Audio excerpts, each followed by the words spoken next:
Hello everyone, good afternoon. दोस्तों, आज का जो हमारा पौधा है वो है गुड़हल का पौधा, हिबिस्कस प्लांट। दोस्तों, मई का महीना चल रहा है। हमारे यहाँ पे टेम्परेचर बहुत ज़्यादा हाई हो चुकी है, बहुत ज़्यादा तेज़ गर्मी हो रहा है और इस तेज़ गर्मी में हमारे गुड़हल के पौधे बहुत सुंदर फ्लावरिंग तो कर रहे हैं, साथ ही पौधे में कुछ कुछ जो है वो प्रॉब्लम भी देखने को मिल रही हैं। तो सबसे पहला जो प्रॉब्लम है गुड़हल के पौधे में वो है ये वाइट मिलीबग्स कीड़े।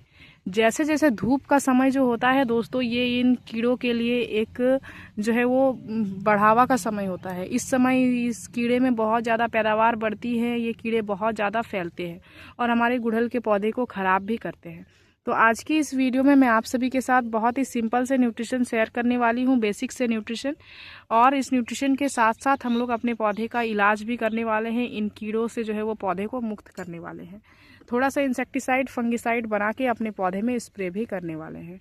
तो आज का ये वीडियो आपके लिए बहुत ही ज़्यादा यूज़फुल होने वाला है। अगर आपके पौधे में अगर फूल और कलियां नहीं बन रही हैं दोस्तों, जैसे पौधे की ग्रोथ नहीं हो रही है, पौधे में कलियां नहीं बन रही है, पौधे में पत्तियां पीली होकर गिर रही हैं, यह सारी चीज़ें अगर आपके पौधे में बनी हुई हैं, तो आज जो फर्टिलाइज़र मैं आप सभी के साथ शेयर करूंगी वो आपके पौधे को उन सभी चीज़ों से जो है वो मुक्त करेगा। आपके पौधे में ढेरों सारे फूल और कलियां बनेंगे, पौधे की ग्रोथ भी अच्छी खासी होगी, साथ ही आपके पौधे में जो है वो बहुत ही सुंदर नए नए जो है वो ब्रांच आना भी स्टार्ट हो जाएंगी। इनके साथ साथ अगर आपके पौधे में मिलीबग्स वगैरह लग रही हैं तो इनका भी इलाज करेंगे, ताकि जो भी नई ग्रोथ आए वो हेल्दी हो और आपके पौधे जो है वो इन सभी चीज़ों से बचे हुए रहें। मैं कुछ दिनों के लिए बाहर थी जो है दोस्तों, लगभग छुट्टियों पे थी, 10 दिनों बाद में आ रही हूँ। तो देख सकते हैं मेरे पौधे में किस तरीके से एफिड्स भी लग गई है। कहीं कहीं पे एफिड्स जो होती हैं दोस्तों, ये वो इस तरीके के पीले पीले कलर के जो कीड़े आपको दिख रहे हैं यहाँ पे, आप देख सकते हैं इस कली में, इसे एफिड्स कहा जाता है। ये एफिड्स जो है ये भी आपके पौधे के लिए नुकसानदायक है और इधर जो आप वाइट कलर के मिलीबग्स देख रहे हैं ये भी आपके पौधे के लिए नुकसानदायक है। तो इन सभी चीज़ों का इलाज आज की इस वीडियो में मैं आप सभी के सामने करने वाली हूँ। तो नमस्ते दोस्तों, मैं हूँ किरण और मैं स्वागत करती हूँ आप सभी का हमारे इस यूट्यूब चैनल छोटी सी बगिया में। तो चलिए दोस्तों, इस वीडियो को स्टार्ट करते हैं और किन किन चीज़ों पर ध्यान देना है, कौन कौन सा काम करना है, उन सभी चीज़ों के बारे में बात करते हैं। सबसे पहला काम आपको जो करना है दोस्तों, गमले की साफ़ सफाई करनी है। जो भी पत्तियां पौधे में पीली हो रही हैं उन्हें हटा लेना है। ख़राब पत्तियों को नहीं रखना है, सूखे हुए फूलों को भी आपको नहीं रखना है। इनको आपको समय समय पे हटाते रहना है। इस चीज़ का आपको सबसे पहले ध्यान देना है। उसके बाद ही आपको आपके पौधे में कोई भी पोषक तत्व देना है। देखभाल बहुत ज़्यादा ज़रूरी है। सही से देखभाल करोगे तो आपका पौधा आपको सही रिजल्ट देगा, और देखभाल ही अगर आप नहीं कर पाओगे तो आप कितना भी न्यूट्रिशन दे दो, आपको पौधे में अच्छी खासी रिजल्ट नहीं मिलेगी। इसलिए सूखे हुए पत्तियों को हटाना है, सूखे हुए फूलों को हटाना है। गमले में जो भी ज़्यादा पत्तियां वगैरह गिरी पड़ी हुई हैं इन्हें भी आपको समय समय पे हटाते रहना है। साफ़ सफाई बहुत ज़्यादा ज़रूरी है, इनको आप ध्यान दें, अदरवाइज़ पौधे आपके ख़राब हो सकते हैं। तो देख सकते हैं यहाँ पे हमने मिट्टी की साफ़ सफाई कर ली है। दूसरा जो चीज़ है दोस्तों वो है मिट्टी में नमी। नमी को हमेशा आपको बना के रखना है। इट मीन्स अब ये भी नहीं है कि पौधे में आपको पानी लगातार से देते रहनी है। जब गमले की मिट्टी ऊपर से 1 इंच तक सूखी हुई हो तभी आप अपने पौधे में पानी दें। पानी देने का बेस्ट समय वही है। अगर मिट्टी इस तरीके से गीली बनी हुई हो तो आप अपने पौधे में पानी ना दें, इस चीज़ का भी विशेष ध्यान दें। ओवर वाटरिंग भी पौधे के लिए नुकसानदायक होता है, अंडर वाटरिंग भी पौधे के लिए नुकसानदायक होता है। इसीलिए दोनों ही चीज़ों पर हमें विशेष ध्यान देना होता है, तभी हम अपने पौधे में अच्छे खासे फ़ायदे ले पाते हैं। तो इसी तरीके से आप अपने पौधे में पानी दें, पानी का भी नियमित ध्यान दें। चौथे चीज़ अगर बात करूँ दोस्तों धूप की, तो किस तरीके से आपको पौधे में धूप दिलानी है। तो पौधे के लिए धूप, ये जो पौधा है दोस्तों ये एक सन लविंग प्लांट है, इसे धूप बहुत ज़्यादा पसंद होती है। इट मीन्स ये भी नहीं है कि अभी का जो इतना ज़्यादा तेज़ धूप हो रहा है, तेज़ गर्मी हो रही है, इस धूप में आपको पौधे को रख देना है। ऐसी गलती आपको बिल्कुल भी नहीं करनी है, अदरवाइज़ ये आपके पौधे के लिए नुकसानदायक हो सकता है। अभी हमारे यहाँ पे टेम्परेचर जो है दोस्तों वो लगभग 44 to 45 डिग्री चला जा रहा है, जो कि एक बहुत ही ज़्यादा तेज़ धूप है और तेज़ गर्मी है। यह गर्मी हम इंसानों के लिए भी बहुत ज़्यादा नुकसानदायक है, तो इसके साथ साथ हमारे पौधे के लिए भी बहुत ज़्यादा नुकसानदायक है। जो भी सन लविंग प्लांट्स भी हैं उन्हें भी ये जो सन है दोस्तों ये लविंग नहीं पसंद हो रहा है, इन्हें भी छाई जगह की ज़रूरत हो रही है। तो आप दोपहर का जो धूप है कम से कम 11 बजे से 5 से 5:30 बजे वाला जो धूप है, जो तेज़ गर्मी और तेज़ धूप जो है दोस्तों, इस धूप में आपको आपके पौधे को इस तरीके से सेमी शेड एरिया पे रखना है। यहाँ पे आप देख सकते हैं मैंने अपने सभी पौधे को ग्रीन नेट के नीचे रखा हुआ है। उधर मेरे मोगरे के पौधे हैं जिसमें बहुत सुंदर फ्लावरिंग हो रही है, उनको भी मैंने ग्रीन नेट में रखा है दोस्तों। इधर अपराजिता है, इसे भी मैंने ग्रीन नेट में रखा हुआ है। गुड़हल भी ग्रीन नेट में है, नींबू का पौधा भी, गेंदे वगैरह सभी जो पौधे हैं दोस्तों, सभी को मैंने अभी ग्रीन नेट के नीचे ही शिफ्ट कर दिया है। इतनी ज़्यादा जो तेज़ धूप हो रही है, इससे क्या हो रही है, कलियां पीली होके ही गिर जा रही हैं, फूल खिल नहीं पा रहे हैं। फूल खिल रहे हैं तो 1 से 2 घंटे में ही क्या हो रही है, उनकी पंखुड़ियां जल जा रही हैं और बिल्कुल जो है वो पौधा स्वस्थ नहीं दिख रहा है। वो बहुत सारे प्रॉब्लम जो है वो फेस कर रहा है। ये डायरेक्ट जो है दोस्तों हमें अपने आंखों से नज़र आ रहा है। तो इसलिए यह जो धूप है, इस धूप में आपको आपके पौधे के को कम से कम 11-11:30-12 बजे से बाद का जो धूप है वो धूप नहीं दिलाना है। सेमी शेड एरिया पे रखना है, छाईदार जगह पे रखना है। कोई भी बड़े पेड़ के नीचे रख सकते हो, ग्रीन नेट के नीचे रख सकते हो। इस ग्रीन नेट को आप ऑनलाइन ले सकते हो, मैं आप सभी को टैग कर दूंगी। और इस तरीके से पौधे को आप धूप से बचा सकते हो। तो इसी तरीके से धूप से बचाना है। इसके बाद जो चीज़ का ध्यान देना है दोस्तों वो है पौधे में खाद। इन सभी देखभालों को अगर आप कर लेते हो उसके बाद ही आप अपने पौधे में खाद अप्लाई करो। अगर देखभाल आप सही से नहीं कर रहे हो तो सबसे पहले देखभाल आप अच्छे से करो, उसके बाद ही पौधे में आपको किसी भी तरीके का खाद देना है। तो खाद के तौर पे आज हम लोग जिस चीज़ का इस्तेमाल करेंगे, बहुत ही सिंपल सी चीज़ें हैं, आपके किचन में ही जो है वो आसानी से निकल जाती हैं। यही जो है हमारे पौधे में खाद का काम करेंगे। तो वो क्या है, अभी हमारे गमले की मिट्टी गीली बनी हुई है तो लिक्विड फर्टिलाइज़र नहीं दे रहे हैं हम लोग, कुछ बहुत ही सिंपल से जो है वो बेसिक से चीज़ों से ही बना हुआ फर्टिलाइज़र दे रहे हैं। यहाँ पे देख सकते हैं ये है हमारे खाद का खजाना। यहाँ पे क्या क्या चीज़ें हैं ये भी मैं आप सभी को दिखाती हूँ। तो यहाँ पे सिंपल से हमारे किचन से निकलने वाले कचड़े हैं, जो कचड़े जो है दोस्तों आपके किचन से आसानी से निकलती हैं, ये वही चीज़ें हैं। यहाँ पे आप देख सकते हैं, यहाँ पे आपको कुछ दिखेंगे आलू के सूखे हुए छिलके, लहसुन के सूखे हुए छिलके, प्याज के सूखे हुए छिलके और केले के सूखे हुए छिलके, जो कि अच्छे से एकदम छोटे छोटे करके हमने यहाँ पे रख लिया है। इसका आप 2 तरीके से आप अपने पौधे में अभी इस्तेमाल कर सकते हो। एक तो मिल्चिंग के तौर पे भी इनका इस्तेमाल कर सकते हो। मिल्चिंग इट मीन्स पौधे की ऊपर मिट्टियों में बिखेर देना। इससे क्या होता है, इससे एक तो गमले की मिट्टी में डायरेक्ट सनलाइट नहीं लगेगी। अगर आप डायरेक्ट सनलाइट में अपने पौधे को रखे हुए हो तो डायरेक्ट सनलाइट भी नहीं लगेंगी। और ये जो सूखे हुए छिलके हैं दोस्तों, इसमें अनेकों सारे न्यूट्रिशन है, ये आपके पौधे के लिए बहुत ज़्यादा फायदेमंद है। साथ ही जो है दोस्तों ये गीले छिलके नहीं है जो ये आपके पौधे को नुकसान पहुँचा सकती है। एक तो मिल्चिंग का काम करेंगी, आपके पौधे को गमले में नमी को बनाए रखने में अच्छा खासा मदद करेंगी। साथ ही अनेकों तरीके से ढेरों सारे पोषक तत्व प्रदान करेंगे। पोषक तत्व की अगर बात करूं दोस्तों तो इसमें क्या क्या पोषक तत्व पाए जाते हैं, तो इसमें जो है दोस्तों बहुत सारे पोषक तत्व पाए जाते हैं। नाइट्रोजन, पोटेशियम, फास्फोरस तो इसमें अच्छी खासी मात्रा में होती ही है। साथ ही इसमें कैल्शियम, मैग्नीशियम, जिंक, बोरन जैसे सभी सूक्ष्म पोषक तत्व तो अच्छी खासी मात्रा में पाए जाते हैं, जो कि आपके पौधे को अनेकों तरीके से हर एक वो न्यूट्रिशन पहुंचाने में मदद करेगा। ये आपके पौधे में गमले की मिट्टी में नमी को बनाए रखने में मदद करेगा। पौधे को इस तरीके से चमकदार हरी पत्तियां लाने में मदद करेगा। आपके पौधे में ढेरों सारे फूल और कलियां बनाने में मदद करेगा।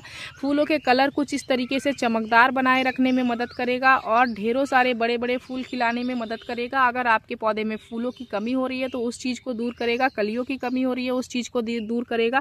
पत्तियां बहुत ज़्यादा पीली हो रही हैं उस चीज़ को दूर करेगा। और आपके गमले की मिट्टी को उपजाऊ बनाए रखने में भी बहुत ही अच्छा खासा मदद करेगा। और ये एक बहुत ही सुंदर सा जो है दोस्तों पोषक तत्व भी बन जाएगा। सिंपल सा आप मिट्टी में दबा भी सकते हो, अदरवाइज इस तरीके से ऊपर से इस तरीके से मिल्चिंग भी कर सकते हो। मैं अभी जो है दोस्तों इसी तरीके से ऊपर से ही दे रही हूँ। देख सकते हैं जैसे जैसे गमले में पानी जाएगी और पौधे को जो है वो न्यूट्रिशन भी मिलता जाएगा। यहाँ पे आप देख सकते हैं इस तरीके से देने के बाद आपको क्या करना है, एक चीज़ आपको ध्यान देना है, ऊपर से हल्की हल्की जो है आपको थोड़ी सी मिट्टी जो है वो दे देनी है। क्योंकि ये जो सूखे हुए मैंने फर्टिलाइज़र को दिया है दोस्तों, ये क्या कर सकता है, ये हवा के कारण उड़ सकता है। तो सारा फर्टिलाइज़र उड़ के चला जाएगा, गायब हो जाएगा, तो आपके पौधे को कोई भी न्यूट्रिशन नहीं मिलेगा। इसीलिए इस तरीके से इनको देने के बाद हल्का हल्का ऊपर से आप थोड़ी सी मिट्टी अगर भुरभुरा दोगे या फिर वर्मी कॉम्पोस्ट भुरभुरा दोगे तो ये आपके पौधे के लिए प्लस ढेर सारा जो है वो फ़ायदा हो जाएगा। तो बहुत ही सिंपल सा फर्टिलाइज़र हमने अपने पौधे में अप्लाई किया है और हमारे पौधे के लिए ये बहुत ही फ़ायदेमंद भी है, किसी भी तरीके का नुकसानदायक नहीं है। और ये आपके पौधे को एक तो गर्मियों से बचाने में भी मदद करेगा और भरपूर तौर पे फर्टिलाइज़र भी आपके पौधे को मिल जाएगा। आप इन सभी चीज़ों को मिक्सर ग्राइंडर में ग्राइंड करके और इन छिलकों को ग्राइंड करके छोटे छोटे एकदम पाउडर बन जाते हैं। पाउडर का भी इस्तेमाल मिट्टी में कर सकते हो अगर आप जल्दी रिजल्ट चाहते हो। इन सभी चीज़ों का लिक्विड बना के भी आप इस्तेमाल कर सकते हो। लिक्विड बनाने के लिए सिंपली आपको 24 to 48 आवर के लिए इनको पानी में भिगो के रखना होता। उसके बाद उस न्यूट्रिशन को क्या करना होता, सबसे पहले फ्रेश पानी में जितना आपने न्यूट्रिशन बनाया है उतना ही फ्रेश पानी में उनको डाइल्यूट करना होता और पूरे ही जो है वो 1-1 लीटर करके अपने पौधे में दे देना होता। आपके पौधे में तेज़ी से जो है वो रिजल्ट मिलती है। अगर फूल और कलियां बिल्कुल भी नहीं बन रही हैं, आपको जल्दी रिजल्ट चाहिए, तो आप इसका लिक्विड बना के इस्तेमाल कर सकते हैं। वो पौधे के लिए ज़्यादा फ़ायदेमंद होती हैं। बट इस तरीके से करोगे तो एक तो मिल्चिंग का काम करेगा, गर्मियों में मिट्टी जल्दी सूखेगी नहीं और धीरे धीरे पौधे को पोषक तत्व भी मिलेगा, आपका पौधा धीरे धीरे आपको रिजल्ट भी देगा। अब चलिए दोस्तों, कीड़े मकोड़ों से पौधे को इलाज करते हैं, क्योंकि इन पौधों में बहुत ज़्यादा मिलीबग्स भी देखने को मिल रही हैं, एफिड्स भी देखने को मिल रही हैं, तो इनका इलाज करना ज़्यादा ज़रूरी है। तो हमारे पौधे में क्या चीज़ों से हम लोग इनका इलाज करेंगे वो मैं चलिए सबसे पहले आपको बताती हूँ।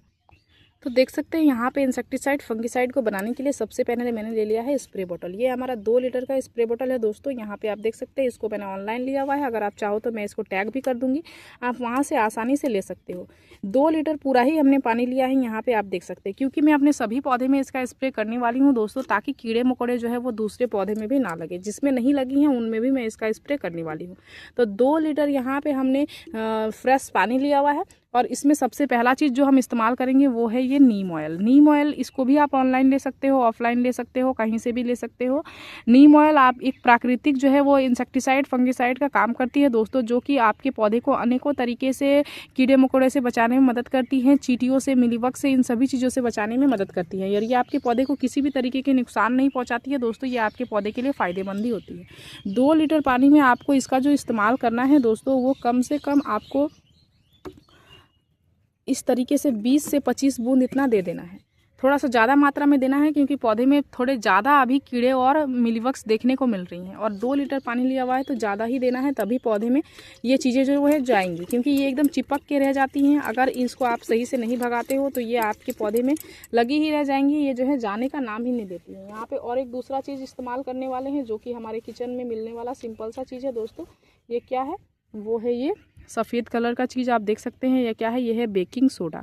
यहाँ हमने बेकिंग सोडा लिया हुआ है, बेकिंग पाउडर आपको नहीं लेना है। बेकिंग सोडा जो चने वगैरह उबालने के लिए सोडे का इस्तेमाल किया जाता है, ये वही सोडा है दोस्तों। इसी के इस्तेमाल से आपके पौधे में कीड़े मकोड़े सभी चीज़ें जो है वो गायब हो जाएंगी। बेकिंग पाउडर जो होता है दोस्तों, वो केक वगैरह बनाने के लिए इस्तेमाल करते हैं, उसका इस्तेमाल आपको नहीं करना है। एक चीज़ का विशेष ध्यान देना है, दोनों ही चीज़ों में अच्छे से आपको डिफरेंस को समझना है, तभी आपको पौधे में इस्तेमाल करना है। 1 चम्मच यहाँ पे लिया हुआ है हमने, छोटा चम्मच है। ये 2 लीटर पानी है, 1 लीटर पानी के लिए 1 चम्मच जो है वो काफ़ी है। तो यहाँ पे हम लोग लेंगे 2 चम्मच। 2 चम्मच बेकिंग सोडा का करेंगे इस तरीके से इस्तेमाल। ये भी आपके पौधे के लिए बहुत ज़्यादा फ़ायदेमंद है, विशेष तौर पे कीड़े मकोड़े को हटाने के लिए। 2 चम्मच इस तरीके से डाल देंगे और अच्छे से जो है आपको सबसे पहले इसको घोलना है। तो स्प्रे बोतल को इस तरीके से बंद करेंगे सबसे पहले अच्छे से। देख सकते इस तरीके से बंद कर दिया है। इस तरीके से सेक करेंगे ताकि ये जो नीम ऑयल है और जो बेकिंग सोडा है दोस्तों, ये अच्छे से सबसे पहले घुल जाए। यहाँ पे आप हैंड वॉश का भी इस्तेमाल कर सकते थे, या फिर जो है दोस्तों शैम्पू का भी इस्तेमाल कर सकते थे। इन सभी चीज़ों का भी इस्तेमाल कर सकते थे। अदरवाइज़ अगर आपके पास इस तरीके का डिटॉल अवेलेबल हो तो इसका भी इस्तेमाल आप कर सकते हो। ये भी आपके पौधे के लिए बहुत ज़्यादा फ़ायदेमंद है, कीड़े मकोड़े को हटाने के लिए। तो आपके पास जो चीज़ें अवेलेबल हो आप उसी का इस्तेमाल कर सकते हैं। तो इधर हमने इसको कर लिया है। सबसे पहले इस स्प्रे बोतल में इस तरीके से प्रेशर करके हवा डालेंगे। उसके बाद जो है दोस्तों, पूरे ही पौधे में बहुत ही अच्छे से तेज़ी से आपको इसका स्प्रे इस तरीके से कर देना है। पूरे ही पौधे में इसका स्प्रे करना है, इस चीज़ का विशेष ध्यान देना है। देख सकते हैं इस तरीके से पूरे पौधे में इसलिए करना है क्योंकि ये मिलीबग्स एक जगह से जाके जो है दोस्तों दूसरे जगह पे चिपक जाती है। अगर आप पूरे ही पौधे में इसका स्प्रे करोगे तो आपका जो पौधा है दोस्तों पूरे ही जगह से सुरक्षित हो जाएगा और ये दूसरे जगह पे जाके नहीं चिपकेंगे। विशेष तौर पे ऊपर में स्प्रे करना बहुत ज़्यादा ज़रूरी है, क्योंकि ऊपर में ही जो है दोस्तों जहाँ पे कलियाँ वगैरह बनती हैं वहीं पर ये जो कीड़े हैं ये बहुत ज़्यादा आके चिपकती हैं, इसीलिए उस जगह पर इसका स्प्रे ज़्यादा जो है वो ज़रूरी है। इस तरीके से तेज़ी से आप इसका स्प्रे कर सकते हैं। यह आपके पौधे में कीड़े मिलीबग सभी चीज़ों को हटाने में अच्छा खासा मदद करने वाला है। तो इसी तरीके से आपको इंसेक्टिसाइड फंगिसाइड बना के स्प्रे करना है दोस्तों। साथ ही आपको आपके पौधे में न्यूट्रिशन को देना है। आपका पौधा आपको बहुत ही अच्छा खासा रिजल्ट देगा, हेल्दी बना हुआ रहेगा और ढेरों सारे फूल और कलियाँ आपको पौधे में मिलने वाली है। तो गुड़हल के पौधे से जुड़ी मेरी इस वीडियो में दी गई जानकारी अगर आप सभी को अच्छी लगी दोस्तों तो इस वीडियो को लाइक शेयर कमेंट जरूर कीजिएगा। अगर आप इस वीडियो के माध्यम से हमारे चैनल पर नए आए हैं तो चैनल को सब्सक्राइब कर लीजिएगा, बेल आइकन जरूर प्रेस कीजिएगा ताकि हमारी जो भी न्यू वीडियोज़ आएंगे उनके नोटिफिकेशन आप सभी को मिल जाएंगे। इस वीडियो को आपने पूरा देखा उसके लिए मैं आप सभी को तहे दिलों से धन्यवाद देती हूँ दोस्तों। मिलते हैं एक अनदर वीडियो पे। नमस्कार।